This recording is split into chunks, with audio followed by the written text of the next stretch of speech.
I guess it depends where you grew up. Okay. Your parents, your situation in life. Okay. And I think it changes throughout life too. Once so? you get into a new situation or a new environment, Mm-hmm. and you're around more people with different morals or different worldviews, then maybe you start to adapt your morals a little bit. Right. So you think your morals can change throughout your life? Definitely. And that they're different for each person? I wouldn't say incredibly different, but there's definitely variances. If we didn't obey morals, then we would all just fall into some sort of,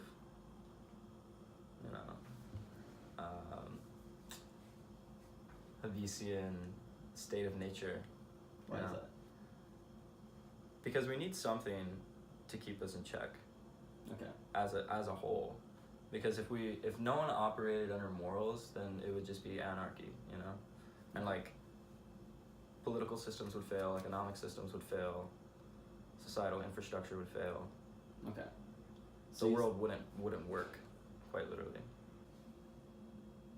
No, definitely not. Because a lot of times I think morals, depending on the ones you identify with, are not necessarily ones that benefit you specifically. For example, I know that I, as a white straight male, am not going to be affected by a lot of the policies being put in place by the Trump administration. But still, my morals tell me that they're wrong and that I should care because they affect other people that I care about, people that I don't even know sometimes. So it might be sort of irrational for you to want to do anything about that because it's not going to affect you. It might seem illogical because your self-preservation is not necessarily what's coming first.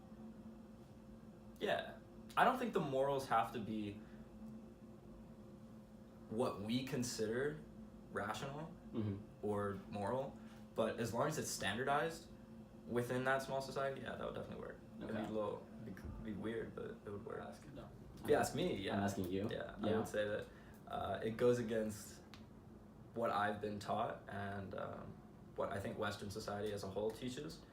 But I mean, like you said with the tribe in Uganda, I'm sure there's cannibalistic tribes still around, and to them that doesn't seem like an issue. What sort of harm comes out of cannibalism? Or perhaps endo-cannibalism is better for this situation, as in eating the dead. That's just weird. It is weird, but would you think it's immoral? Say your father dies, and it is a tradition in a certain culture to eat the father's dead body. Is that immoral?